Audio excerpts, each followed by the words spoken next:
வணக்கம் நெல்சன். வணக்கம் பிரதர். நல்லா இருக்கீங்களா? நான் நல்லா இருக்கேன். நீங்க எப்படி இருக்கீங்க? நல்லா இருக்கேன். இன்ஸ்டாகிராம்ல 5 லட்சத்துக்கும் மேலயும், யூடியூப்ல 2 லட்சத்துக்கும் மேலயும் ஃபாலோவர்ஸ் வச்சிருக்கீங்க. வாழ்த்துக்கள். உங்களோட ஹார்ட் ஒர்க்குக்கு நீங்க கன்டினியூஸா இன்னும் நல்லா உண்மைகளை எடுத்து வெளியில சொல்லணும்னு நான் ஆசைப்படுறேன். அது மக்கள் நம்மளுக்கு ஆதரவு ஆமா. அளிச்ச. அதுவும் இல்லாம நீங்க ரொம்ப ட்ரெண்டிங்கான ஆளு, ரொம்ப ஃபேமஸான ஆளு. நான் தொடர்ச்சியா உங்களோட வீடியோஸ்லாம் பார்த்துட்டு இருக்கேன். நிறையா முக்கியமான விஷயங்கள எடுத்து பேசுறீங்க. சமீபத்தில நான் அந்த மாரி பார்த்ததில மனோ தங்கராஜ் இருக்கார்ல அமைச்சர். அவரோட இஷ்யூவ பத்தி தொடர்ந்து பேசிட்டு இருக்கீங்க. அவர் நடுவுல ஒரு காணொளியில ஒரு காமெடி வேற பண்ணாரு. ஸோ அதனால நீங்களும் ரொம்ப கன்டினியூஸா உங்களுக்கு லீகல் நோட்டீஸ்லாம் அவர் அமைச்சிருக்காரு. உங்கள மிரட்டியிருக்காரு அப்படின்லாம் நீங்க நிறையா வீடியோல பதிவு பண்ணியிருக்கீங்க. எனக்கு அவர பத்தி சொல்லுங்க. அவர் என்னதான் பண்ணிட்டு இருக்காரு? கன்னியாகுமரியில சட்ட ஒழுங்கு பிரச்சனை எல்லாம் நடந்துட்டு இருக்கு. 100% எதுவுமே நடக்கல அப்படிங்கிறாரு. நீங்க சொல்லுங்க. ஆக்சுவலா அவருக்கு இருக்கிற ஒரே ஒரு பிளஸ் என்ன தெரியுமா? அந்த ஊரை பொறுத்த மட்டும் காஸ்ட், அவர் அந்த சமுதாயத்தை லைக் ரிலீஜன், கிறிஸ்தவ இது சார்ந்தவர். ஸோ அந்த ஒரு காரணத்தினால மக்கள் கண்ணை மூடிட்டு என்ன செஞ்சாலும் வாக்களிக்கிறதுக்கு ரெடியா இருக்காங்க. லைக் படித்த தற்கொலைகள்னு சொல்லுவாங்க. நான் அந்த மாவட்டத்தில் நானும் இருக்கேன், எங்கள் அப்பா அம்மாவும் இருக்காங்க, அண்ணன் சொந்தக்காரங்க எல்லாரும் இருக்காங்க. பெருமையுடன் சொல்லக்கூடிய விஷயம் என்னன்னா, படித்தாலும் அந்த அளவுக்கு பகுத்தறிவு இல்லாத மக்கள் அரசியல் ரீதியாக. காரணம் என்னன்னா, அவங்களுக்கு தெரிஞ்ச என்னன்னா பூச்சாண்டி வந்துடும் சொல்லிட்டு பிஜேபி.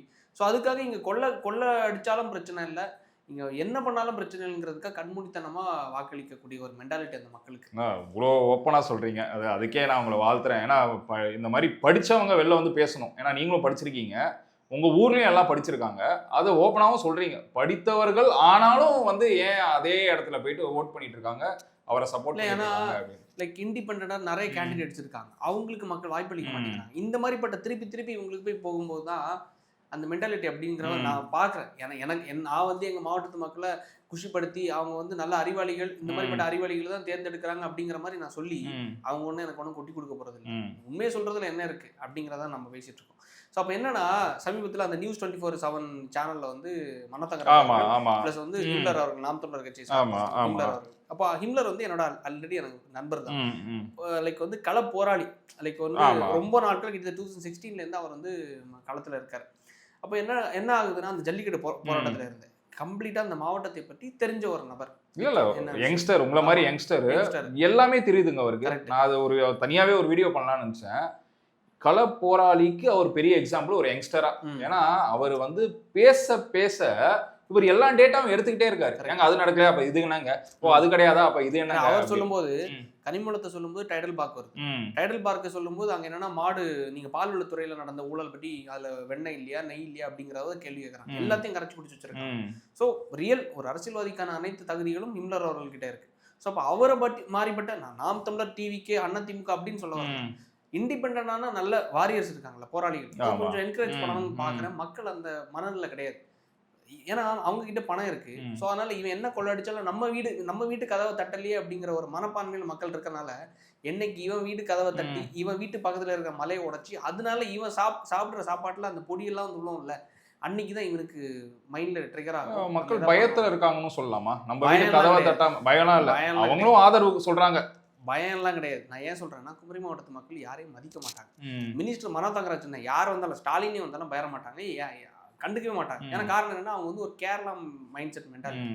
அங்க இருக்கிற கேரளா இருக்கிற முதலமைச்சர் கூட ரோட்ல டீ கடையில டீ குடிச்சிட்டு இருப்பாரு. ஆனா என்னன்னா, மக்கள் கண்டுக்க மாட்டாங்க. ஏன்னா எல்லாரும் பொருளாதார ரீதியா நல்லா இருப்பாங்க.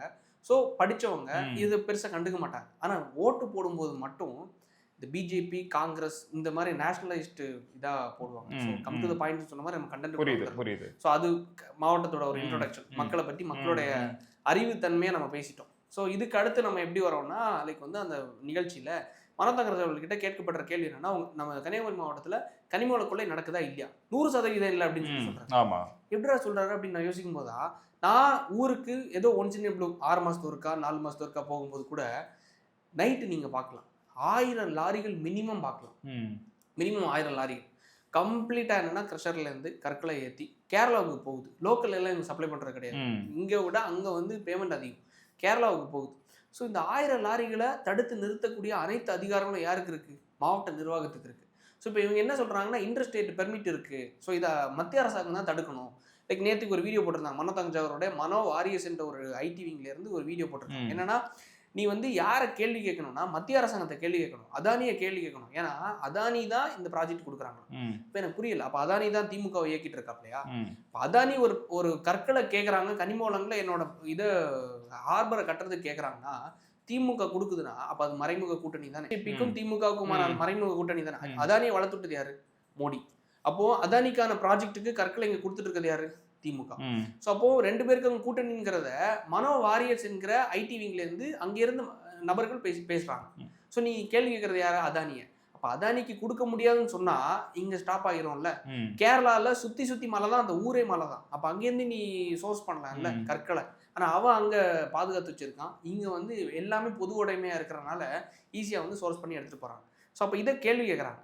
அப்போ இதில் மெயினாக அவர் வைக்கிற குற்றச்சாட்டு என்னன்னா, இன்டரப்ட் பண்ணுறதுக்கு சாரி, ஒருவேளை மனோ தங்கராஜ் ஏன் தப்பிக்கிறதுக்காக அதானி தான் வந்து நாங்கள் கொடுக்குறோம், அதானி தான் கேட்குறாருன்னு சொல்லக்கூடாது? ஏன்னா உடனே திசை திருப்பலாம்ல சென்ட்ரல் பக்கம். பிஜேபி ப்ரெஷர் இருக்கு, பிஜேபி தான் கேட்குறாங்கன்னு திசை திருப்பத்துக்காக கூட இப்படி சொல்லலாம். நான் சொல்லிடுறேன்ல, கன்னியாகுமரி மாவட்டத்து மக்கள் படித்த முட்டாள்கள். நான் ஒரு விஷயம் வெளிப்படையாக நான் சொல்கிறேன். இந்த படித்த முட்டாள்கள்ங்கிற ஒரு விஷயத்துக்கு நான் ஏன் சொல்கிறேன்னா, அந்த மாவட்டத்து மக்களுக்கு ஒரே ஒரு விஷயம் தான் பயம், பூச்சாண்டித்தனம். என்னன்னா பிஜேபிங்கிற பூச்சாண்டித்தனம். நம்ம என்னதான் கொள்ள அடிச்சாலும் மக்களுடைய மென்டாலிட்டி எப்படி இருக்கு? Anti BJP. ஸோ பிஜேபி தான் இதை எடுக்கிறாங்க அப்படிங்கிறத கை காணிச்சு விட்டுட்டா ஈஸியாக நம்மளால தப்பிக்க முடியும் அப்படின்னு சொல்லிட்டு. ஸோ இந்த நீங்கள் சொல்கிற விஷயத்த அவர் திணிச்சிட்டே இருக்காரு அங்கே. நான் இல்லைங்க, அங்கே அதானிலேருந்து மோடியை கனெக்ட் பண்ணி பிஜேபி தான் அது காரணங்கிறத திணிச்சிக்கிட்டே இருக்காரு. ஆனால் இது திணிக்கிறத விட மக்களோட மென்டாலிட்டி அப்படி இருக்கிறனால மக்களுக்கு யாரும் புரிதல் கொடுக்குற அளவுக்கு யாரும் அவங்க இல்லை. ஸோ அதனால அங்கே இருக்கிற எல்லாருமே இதை யூஸ் பண்ணிக்கிறாங்க. இங்க ஒரு பிரச்சனை நடக்குதா, பக்கத்துல பைப்ல தண்ணி வரலையா, பிஜேபி தான் காரணம். பக்கத்துல ஏதோ ஒரு பிரச்சனையா, பிஜேபியில தான் காரணம். எல்லாமே பிஜேபி தான் காரணம் சொல்லுவாங்க. ஆனா லோக்கல் கவுன்சிலர் யாரா இருப்பா, திமுகவா இருப்பாங்க. அமைச்சர் யாரா இருப்பாங்க, திமுகவா இருப்பாங்க. இதை கேள்வி கேட்டா பிஜேபி தான் காரணம். இது மக்களுக்கு அதை யோசிக்கக்கூடிய, அப்பார்ட் ஃப்ரம் தட் அதை தாண்டி யோசிக்கிற கெப்பாசிட்டி இல்லை. காரணம் என்னதான் படிச்சாலும் அவங்களுக்கு அரசியல் அறிவுங்கிறது அவ்வளவுதான். ஸோ அதனாலதான் ஹிம்லர் அவர்கள் இதை பேசுறாரு. இப்போ என்னன்னா, நான் சொல்கிறேன், 1000 லாரிகள் ஓடுது. 1000 லாரிகள் ஓடும்போது தினம் மரணங்கள், தினம் ஆக்சிடென்ட்ஸ். வீட்டில் போய் லாரி அடிக்கிறது, அதை தாண்டி வந்து காரை, இப்போ ஏன் வண்டியே நான் போகும்போது பல இடங்கள்ல இந்த லாரிகளால் அவ்வளோ அச்சம், வண்டி ஓட்டி போக முடியல. அப்போ எனக்கும் இப்படி இருக்குன்னா, அப்போ அந்த ஊரில் தினம் நானே 2 மாதத்துக்கு இருக்கா 6 மாதத்துக்கு இருக்கா தான் ஊருக்கே போகிறேன். தினம் அங்கே ஸ்கூலுக்கு கூட்டு பிள்ளைங்களை கூட்டு போகும்போதும், இல்லை வந்து இரவு நேரங்களில் வண்டி ஓட்டு போதும், அங்கே எவ்வளோ ஒரு பயத்தில் மக்கள் இருப்பாங்க. லாரி ஆக்சிடென்ட் இடிச்சுக்கலாம் போகிறாங்க, அவங்க மதிக்கலாம் மாட்டாங்க. அது படிக்க போயிட்டே தான் இருக்கும். அந்த ப்ராசஸ் நிக்காம போயிட்டே தான் இருக்கும். யார் என்ன பண்ணாலும் போயிட்டே தான் இருக்கு. அரசாங்கமும் அந்த பவரும் வந்து அதை பார்த்துக்கும், போயிட்டே தான் இருக்கு. இப்போ என்னன்னா, கலெக்டர் தரப்புல இருந்து ஒரு குழு அமைச்சு அங்க ஒரு மீட்டிங் போயிட்டு இருக்கு. அந்த மீட்டிங் எப்படின்னா, இப்போ தேர்தல் டைம்னால கொஞ்சம் கம்மி பண்ணிக்கலாம், கம்மி பண்ணிட்டு தேர்தலுக்கு அடுத்து நீங்க அடிச்சு ஓட்ட ஆரம்பிங்க அப்படிங்கிறது கொஞ்சம் போயிட்டு இருக்கு. இதையும் மக்கள் என்ன பார்ப்பாங்க தெரியுமா? ஓகே, இப்போ கொஞ்சம் குறைஞ்சிருக்கு, ஸோ மனோக்கே திருப்பி மனோ தங்கராஜ் அவர்களுக்கே ஓட்டு போடலாம் அப்படிங்கிற மைண்ட் செட் வந்துடும். ஸோ அதனால வந்து மக்களை எப்படி முட்டாளாக்கலாம், ஏமாத்தலாங்கிற அனைத்து கருவியையும் தெரிந்து வைத்துக் கொள்கிறார்கள் இங்க இருக்கிற அதிகாரிகளும் மந்திரிகளும். ஸோ அப்படிங்கிற ஒரு விஷயம் தான். ஸோ அதனால வந்து மனோ தங்கராஜ் அவர்களை குற்றம் சொல்றதை விட கன்னியாகுமரி மாவட்டத்து மக்களை குற்றம் சொல்றது சரியா இருக்கும்னு நான் பார்க்குறேன் இந்த விஷயத்தை பொறுத்தப்பட்ட. ஸோ இதை தாண்டி வந்து அங்கே பேசுறாருல 100% இல்லை அப்படின்னு சொல்லிட்டு, நட்டாளம்னு ஒரு பகுதி இருக்கு. அந்த பகுதியில் விகே ப்ளூ மெட்டல்ஸ்ன்னு சொல்லிட்டு ஒரு குவாரி இயங்கிட்டு இருக்கு. இந்த ப்ளூ மெட்டல்ஸ் குவாரி யாரோடதுன்னா, சென்னையில் தாம்பரம் என்ற பகுதியை சார்ந்த ஒரு போலீஸ் அதிகாரி ஒருத்தர் இருக்கார். அவரோட கூட பிறந்த தம்பி பெலார்மின்னு சொல்லிட்டு ஒருத்தர் இருக்கார். இவர் தான் அந்த விகே ப்ளூ மெட்டல்ஸோட ஓனர், உரிமையாளர். ஸோ இவரும் இன்னொருத்தர் 2 பேரும் சேர்ந்து தான் அந்த குவாரியை நடத்தி வராங்க. கிட்டத்தட்ட 9 ஏக்கருக்கு அதை கம்ப்ளீட்டாக மைன் பண்ணுறதுக்கான பெர்மிஷனை வந்து கவர்மெண்ட் கொடுக்குறாங்க, பாஸ் கொடுத்துட்றாங்க. 9 ஏக்கருக்கு நீங்கள் எடுத்துக்கலாம் அப்படின்னு சொல்லிட்டு இவங்க என்ன பண்ணிடுறாங்க, அந்த பகுதியை சுற்றி இருக்கிற லைக் வந்து விவசாய நிலங்கள் இருக்குல்ல, அங்கே ரப்பர் எஸ்டேட்டாக இருந்தாலும் சரி, ஏதோ வாட் எவர், அதை வந்து மலிவான விலைக்குள்ள வாங்கிடுறாங்க. அப்போ அந்த மக்களுக்கு என்ன ஆயிடுது, விற்கிறது பதிலாக இவங்க கிட்ட கொடுத்துட்டா நல்ல ரேட்டு கிடைக்குதுன்னு சொல்லிட்டு எல்லாரும் கொடுத்துட்றாங்க. அதே மாதிரி சுற்றி கிட்டத்தட்ட 11 ஏக்கரை இவங்க வந்து வாங்கிட்டு, அந்த 11 ஏக்கரை அடிக்கிறதுக்கு இவங்களுக்கு ரைட்ஸே கிடையாது, லைக் வந்து பாஸ் எதுவுமே கிடையாது. இவங்க என்ன பண்ணிடுறாங்க, இந்த 9 ஏக்கரை சேர்த்து சுற்றி இருக்கிற 11 ஏக்கரை எடுத்துடுறாங்க. ஆக்சுவல் ரூல் என்னன்னா, ஒரு குடியிருப்பு பகுதியிலேருந்து 300 மீட்டர் தாண்டி தான் ஒரு குவாரி வந்து இயங்கிட்டு இருக்கும். ஸோ அப்போ 300 மீட்ரு, அதாவது கிட்டத்தட்ட ஒரு 1/2 கிலோமீட்டருக்கு உள்ளன்னு வைங்களா. அப்போ 300 மீட்டருக்கு உள்ள இயங்கணும்னா சுற்றி இருக்கிற வீடுகள் எல்லாமே பக்கத்தில் நெருங்கிட்டாங்க. எப்படின்னா இந்த 11 ஏக்கரை எக்ஸ்ட்ராவாக அடிக்கிறது மூலமாக வீடுகளை நெருங்கிட்டாங்க. வீடுகளை நெருங்கும்போது புகை அடிக்குது இல்லை, இந்த மண் இது மொத்தம் அடித்து ஒவ்வொரு வீட்டுக்குள்ளேயும் அந்த சாப்பாடை லைக் வந்து சாதத்தை ஓப்பன் பண்ணோம்னா அங்கே மண் தூசி, தண்ணி ஓப்பன் பண்ணோம்னா அங்கே மண் தூசி. மக்கள் களத்தில் கஷ்டப்பட ஆரம்பித்தாங்க. ஸோ என்ன பண்ணாங்க, இந்த அளவுக்கு பிரச்சனை இருக்கே, நம்ம எதாவது பண்ணணும் அப்படிங்கிறதுக்காக பால்ராஜ் என்கிற ஒரு நபர் கம்யூனிஸ்ட் கட்சியில் இருக்கார். அந்த நபர் ப்ளஸ் அந்த ஊர் மக்கள் எல்லாரும் ஒன்று சேர்ந்து பப்ளிக் லிட்டிகேஷன் இன்ட்ரெஸ்ட் லிட்டிகேஷன் ஒரு வழக்கு ஒன்று போடுறாங்க, பிஐஎல்னு சொல்லிட்டு. கம்யூனிஸ்ட் கட்சி சார்ந்த ஒரு வழக்கறிஞர் எல்லாம் சேர்ந்து அவங்களுக்குள்ள பணம் திரட்டி 50,000 திரட்டி என்ன பண்ணிடுறாங்க, ஹைகோர்ட்டில் போய் ஒரு ஆர்டர் வாங்குறாங்க. ஆர்டர் வாங்கி ட்ரோன் சர்வேக்கான பெர்மிஷன் வாங்குறாங்க. ட்ரோன் சர்வே எடுக்கும்போது கண்டுபிடிச்சிட்டாங்க 9 ஏக்கர்ஸை தாண்டி 11 ஏக்கர்ஸ்க்கு இங்கே வந்து மைன் பண்ணியிருக்காங்க அப்படிங்கிறத கண்டுபிடிச்சிட்டாங்க. சட்டப்படி குற்றம், குற்றம். அதுக்கு கிட்டத்தட்ட 11 கோடியா 19 கோடி ரூபாவுக்கு ஃபைன் போட்டாங்க. நேற்று நான் வீடியோவில் 20 கோடின்னு தப்பா சொல்லிட்டேன். ஆக்சுவலாக அது 11னா 19 கோடி ரூபா ஃபைன் போட்டாங்க. இந்த ஃபைன் போட்டதுக்கு அப்புறமா இந்த குவாரி வந்து இல்லீகல் மைன் பண்ணாங்கன்னு சொல்லிட்டு இந்த குவாரியை இழுத்து மூடுறாங்க. பேப்பர்ல எல்லாம் வந்துருச்சு. அந்த போட்டோஸ் கூட நான் உங்களுக்கு காமிச்சு விட்றேன். எல்லாமே இழுத்து மூடிட்டாங்க. இது இழுத்து மூடினதுக்கு அப்புறமா இவங்க என்ன பண்றாங்க, இந்த பெட்டிஷனர் பாதிக்கப்பட்டவங்க பெட்டிஷன் கொடுத்தாங்கல்ல ஹைகோர்ட்ல, இந்த அங்க நடந்துட்டு இருக்கும்போது கீழே அண்ணாதுரை ஏடி மைன்ஸோட லைக் வந்து உதவி இயக்குனர். ஸோ இவர் மூலமா இவர் யாருன்னா மனோதங்கராஜ் அவர்களுக்கு நெருங்கிய, எல்லாரும் கூட்டு கலவணிகள் அப்படித்தானே இருப்பாங்க. என்ன பண்ணிடுறாங்க, அந்த 11 கோடி ரூபாய் என்ற ஃபைனை 20 லட்சமா குறைச்சி அதை என்ன பண்ணிடுறாங்கன்னா எக்ஸ்ட்ராவா மைன் பண்ணது 11 கோடி எங்க இருக்கு, 20 லட்சம் இங்க இருக்கு. கரெக்டா? அப்ப என்ன இவங்க எப்படி மாத்திடுறாங்க, 11 ஏக்கர்ஸ் எக்ஸ்ட்ராவா மைன் பண்ணதை வெறும் 3 ஏக்கர் தான் இவங்க எக்ஸ்ட்ராவா எடுத்திருக்காங்க அப்படின்னு குறைச்சிடுறாங்க. ட்ரோன் சர்வேல எடுத்தது தப்பு அப்படின்னு குறைச்சி, ஏன்னா அங்கே டிஆர்ஓ டிஸ்ட்ரிக்ட் ரெவன்யூ ஆஃபீஸர் இந்த மாதிரி பட்டவங்க வந்து பெர்மிஷன் கொடுக்கறதுலேயே அவங்களால இயக்க முடியும். ஸோ அப்படின்னால இங்கே கீழே இருக்கிற அதிகாரிகளை வச்சு பெட்டிஷனர், அதை பாதிக்கப்பட்டவங்களுக்கு தெரியாமலே, அங்கே கோர்ட்டில் நடக்கிற ப்ராசஸ் தெரியாமலே கீழே அண்ணாதுரை என்ற இயக்குனர் மூலமாக என்ன பண்ணிட்டாங்க, 20 லட்ச ரூபாய்க்கு ஃபைனை கட்டி என்ன பண்ணிட்டாங்க, திருப்பி குவாரி ஓப்பன் பண்ணிட்டாங்க. வெறும் 20 லட்ச ரூபா ஃபைனை கட்டி குவாரி ஓபன் பண்ணிட்டாங்க. கலெக்டர் அடுத்த நாள் பெர்மிஷன் கொடுக்குறாங்க. கலெக்டர் பெர்மிஷன் கொடுத்து அதுக்கு அடுத்த நாள் திங்கக்கிழமையிலேருந்து குவாரி ஓட ஆரம்பிச்சிருச்சு. ஸோ மறுபடியும் குவாரி ஓட ஆரம்பிச்சிச்சு. லோக்கலில் இருக்கிற யாருக்குமே கற்கள் கிடையாது, எல்லாமே விழிஞ்சதுக்கு. ஸோ அப்போ படித்த அறிவாளிகள் மறுபடியும் எங்கள் ஊர்லேருந்து எப்படி கேள்வி கேட்பாங்கன்னா, சரிடா அப்போ வீடெல்லாம் எப்படி கட்டுவா, கற்கள் அடி எடுக்கலன்னா அப்படின்னு. எந்த அறிவாளிகளும் தெரில, இது வீடு கட்டுறதுக்காக எடுக்கப்பட்ட கற்கள் கிடையாது, துறைமுகம் கட்டுறதுக்காக எடுக்கப்பட்ட கற்கள். சரி, நாட்டோட வளர்ச்சிக்கு நீ அப்போ தடையா இருக்குதியா அப்படின்னு கேட்பானுங்க. நாட்டோட வளர்ச்சிக்கு நான் தடையா கிடையாது, நம்மளை விட அதிகமான வளம் இங்கே இருக்கு, கேரளால இருக்கு. ஸோ அங்கே இருக்கிற பல லட்சம் ஏக்கர் மலைகளில் சின்ன பகுதி போதும் அவங்களுக்கு எடுக்கிறதுக்கு. நம்ம கிட்டே இருக்கிற இந்த வெஸ்டர்ன் கேட்ஸ் என்கிற இந்த மேற்கு தொடர்ச்சி மலைங்கிறது அந்த சின்ன பகுதி மட்டும்தான். இதையே ஒட்டுமொத்தமாக செதைச்சு நீங்கள் அங்கே போய் போட்டிங்கன்னா அப்போ அவங்களுக்கு வளம் இருக்கு, நாளைக்கு நம்மளுக்கு. இப்போயும் அங்கே கிளைமேட் சேஞ்சுங்கிறது மிகப்பெரிய லெவலில் வந்துருச்சு. இதுக்கு முன்னாடி ஒரு டைம்ல மழை பெய்யுதுன்னா இன்னொரு டைம்ல சம்மர் சீசன் இருக்குன்னா இப்போ அப்படியே சுழற்சி மாறிடுச்சு. காரணம் என்னன்னா இந்த மலைனால. இது பல சயின்டிஃபிக்கா நிறைய இருக்கு. மழை எடுக்க உங்களுக்கு வந்து காரணம் என்ன, மேகங்கள் அந்த பக்கம் தடுத்து நிறுத்தப்படுற காரணமே மெயின் விஷயம் என்னன்னா மலைகள். நீங்க மலைக்கு மேல உச்சிகள் போனீங்கன்னா மேகத்தை உங்களால கையில தொட முடியும். ஸோ அந்த அளவுக்கு இருக்கிற பல விஷயங்களுக்கு மலை, அது சொல்லுவாங்கல்ல காட்டுல வந்து யானைங்கிற ரொம்ப பெரிய விஷயம், யானை தான் அதோட சுழற்சியை. அது மாதிரி ஒரு மலை முக்கியமான விஷயம். அதை சிதைக்கிறீங்கன்னா அதை கேள்வி கேட்கும்போது மக்கள் போராடி வழக்கம் போடும்போது அதை அதிகாரிகள் இந்த மாதிரி ஆளுங்கட்சியோட துணையோடு இந்த மாதிரி ஃபைனையும் குறைச்சி இந்த மாதிரி திருப்பி பண்ற கேள்வியை தான் ஹிம்லர் அவர்கள் கேட்டார். பேபன் முழிக்கிறார். எனக்கு இதுல ஒரு சின்ன டவுட்டு, அந்த போராடின மக்கள், அந்த கம்யூனிஸ்ட்காரர் ஒருத்தர் போராடின, அவங்க இது திறந்ததுக்கு அப்புறம் அவங்க என்ன பண்ணாங்க? இல்ல, இது ஓபன் பண்ணதுக்கு அப்புறமா மறுபடியும் இந்த வழக்கு ஸ்டில் போயிட்டு தான் இருக்கு. எனக்கு என்ன ஆச்சுன்னா, கம்யூனிஸ்ட்ல ஒரு ஆள் வந்து போராடி இருக்காரு பாருங்க, பெரிய விஷயங்க. ஏன்னா கம்யூனிஸ்ட் சிங்சாங் போடுவாங்கன்னு கேள்விப்பட்டிருக்கேன். சிங்சாங் போடுறதுங்கிறது தலைமை தான் சிங்சாங் போடுவாங்க. ஏன்னா கம்யூனிஸ்ட் கட்சியில நீங்க பார்க்கலாம், கிரவுண்ட் லெவல்ல வேலை செய்யறோம், உண்மையா தான் வேலை செய்யறான். ஆனா இவனுக்கான அங்கீகாரம் என்னைக்குமே கிடைக்காது. ஏன்னா இவர் வந்து வயசானவர், கிட்டத்தட்ட எனக்கு தெரிஞ்சு more than 50 இருக்கும். ஸோ இவர் வந்து இவர்கிட்ட பல பேரமும் பேசியிருக்காங்க. எப்படியும் ஒரு 1 கோடி ரூபாய் கிட்ட பேசியிருக்காங்க, இல்ல 2 கோடி ரூபாய் கிட்ட பேசியிருக்காங்க. இவர் ஆஃப் பண்றது. ஏன் இத்தனை கோடி ரூபாய் பேசுறாங்கன்னா, லைக் வந்து ஒரு நாளைக்கு சாட்டை திருமணம் அவர்கள் இப்ப பேசியிருக்காங்க. ஆக்சுவலா அது உண்மைதான். ஆக்சுவலா என்னன்னா, ஒரு நாளைக்கு ஒரு லாரிக்கு 300 ரூபாய். 300 ரூபாய் எதுக்கு தெரியுமா? ஜஸ்ட் இந்த கன்னியாகுமரி பார்டர்ல இருந்து திருவனந்தபுரம் பார்டர், அந்த களியக்கோளை இந்த பகுதி இருக்கு, இந்த களியக்கோளை தாண்டறதுக்கு ஒரு லாரி கிராஸ் பண்ணி போகிறதுக்கு மட்டும் 300 ரூபாய். 1000 லாரி கணக்கு போடுங்க, கிட்டத்தட்ட 30 லட்சம் ரூபாய் ஒரு நாளைக்கு. சாரி 3 லட்சம் ரூபாய் ஒரு நாளைக்கு. 3 லட்சம் இன்ட்டு 10 நாள் 30 லட்சம், 20 நாள் 60 லட்சம், 30 நாள் 90 லட்சம், ஒரு மாசத்துக்கு 90 லட்சம் ரூபா, 90 லட்ச ரூபான்னு வச்சுக்கோங்களேன். கிட்டத்தட்ட ஒரு வருஷத்துக்கு கணக்கு போடுங்க, ஒரு 5 வருஷம் இவர் டேர்ம்ல இருக்காரு, 54 கோடி ரூபா 5 வருஷம் இருக்கும்போது. லாரிக்கு மட்டும், லாரி ஜஸ்ட் கிராஸ் ஆகி போறதுக்கு மட்டும் 54 crores 5 வருஷத்துல, 60 மாசம். ஸோ இவ்வளோ பணம் இவங்க வந்து அடிக்கிறாங்க அப்படிங்கிற பட்சம் வரும்போது அதுதான் இவர் சொல்றாரு. சாட்டை அவர்கள் நேற்று பேசியிருந்தார். ஆக்சுவலாக என்னன்னா இத்தனை கோடி ரூபாய் இவங்க அடிச்சிருக்காங்க. அமைச்சரோட பையன் ரமோன்கிற ஒருத்தர் இருக்காரு. ஸோ அவர் தான் இது எல்லாமே கிரவுண்ட் லெவலில் பண்றது எல்லாமே. ஸோ அதுக்கு அடுத்த கேள்வியிலையும் பேசினாங்க, டைட்டில் பாட்டு கொண்டு வந்தீங்களா? எதுவுமே கொண்டு வரல.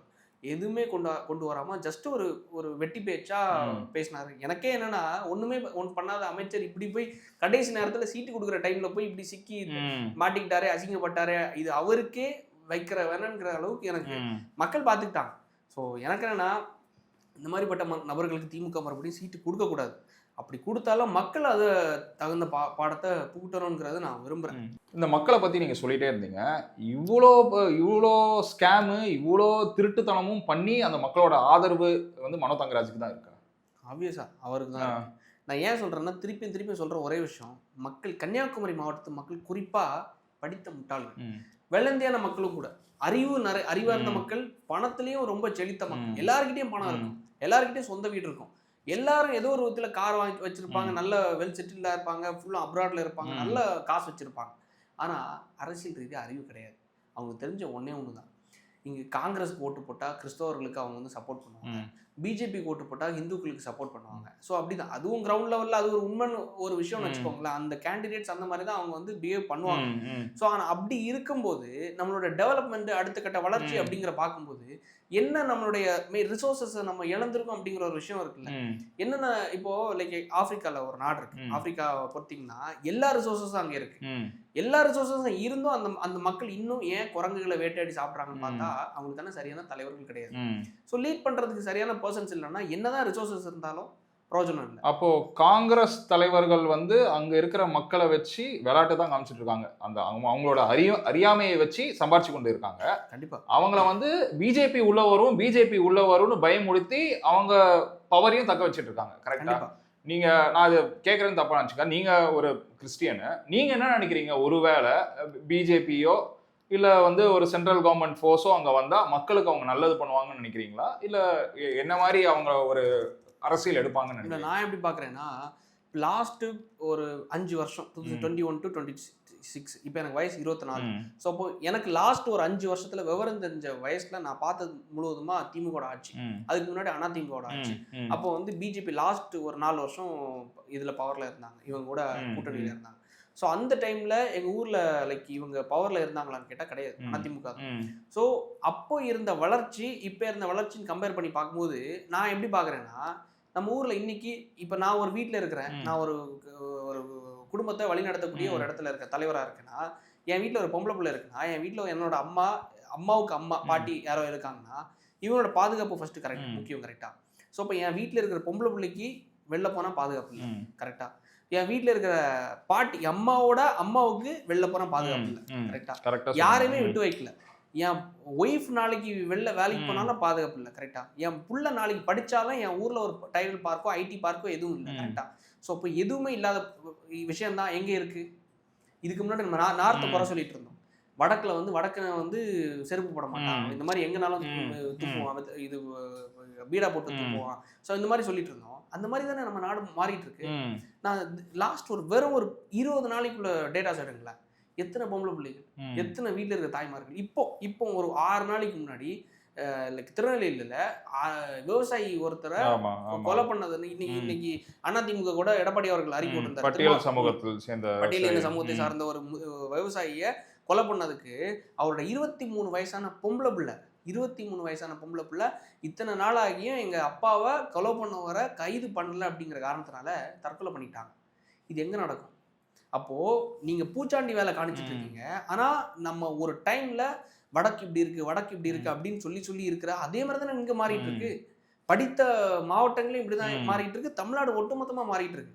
அப்போ எனக்கு என்ன தோணுதுன்னா, அவனுக்கு நீ வர்றது மூலமா நான் என்ன ரீப்ளேஸ்மெண்ட்டை பார்த்தேன்ற கேள்வி இருக்கு.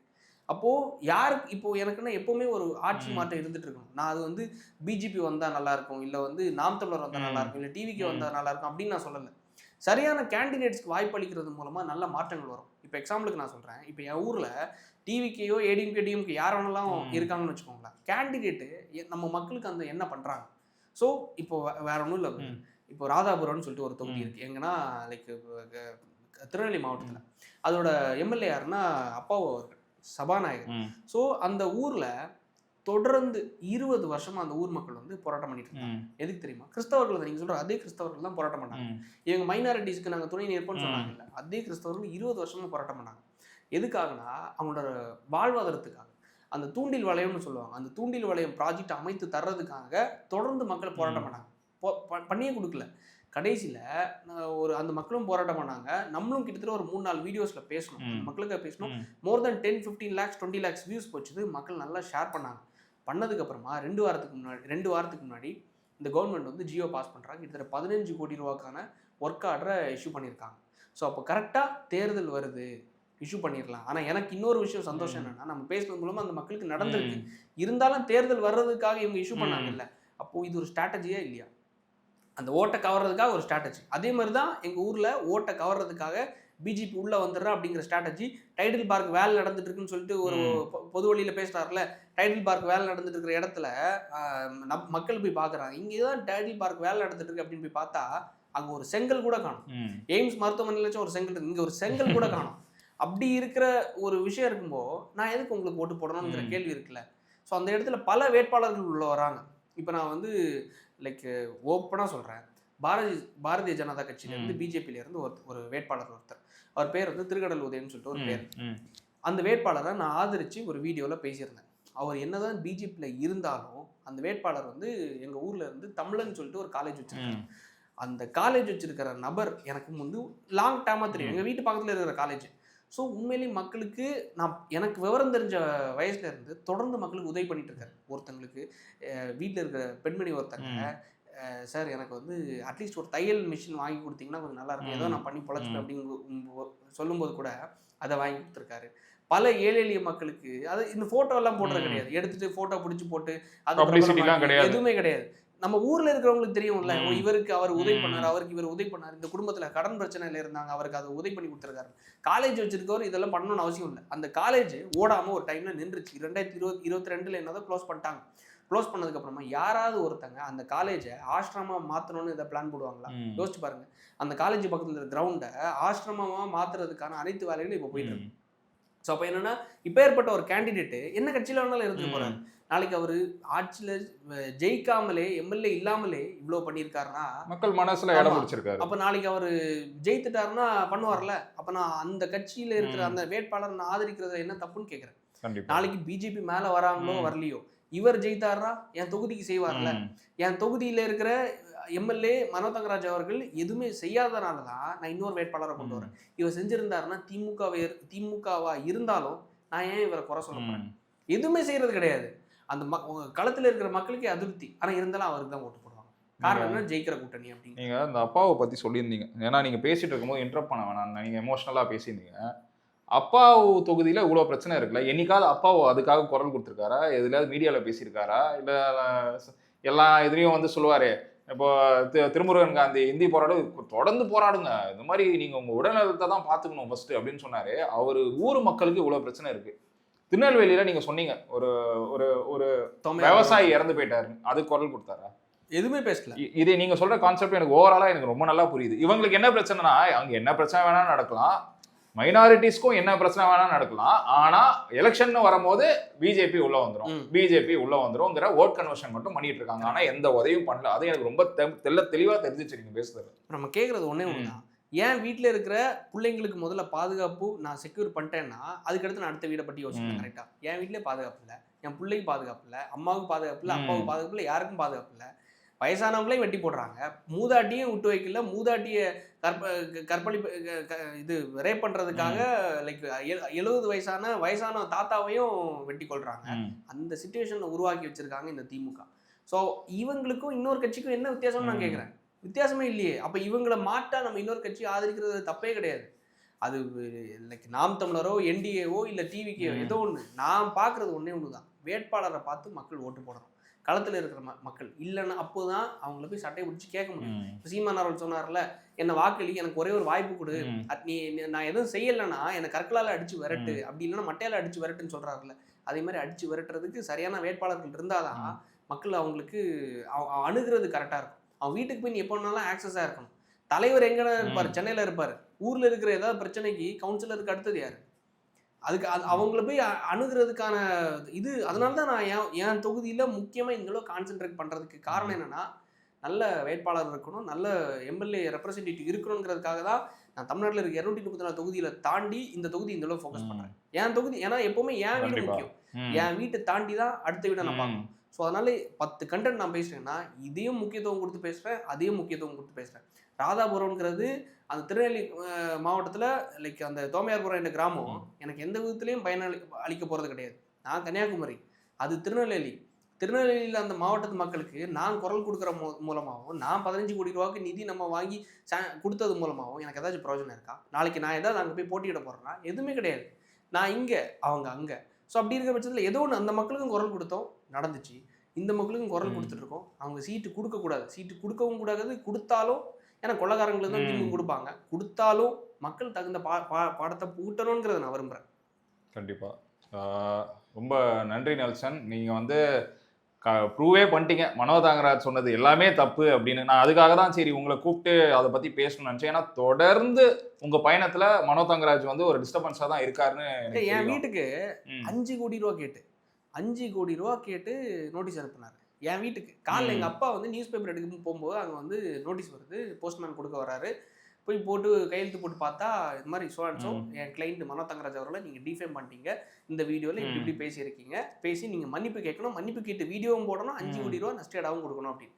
என்னடா இது, உண்மையை பேசினா 5 கோடி ரூபா நான் கொடுக்கணுமா?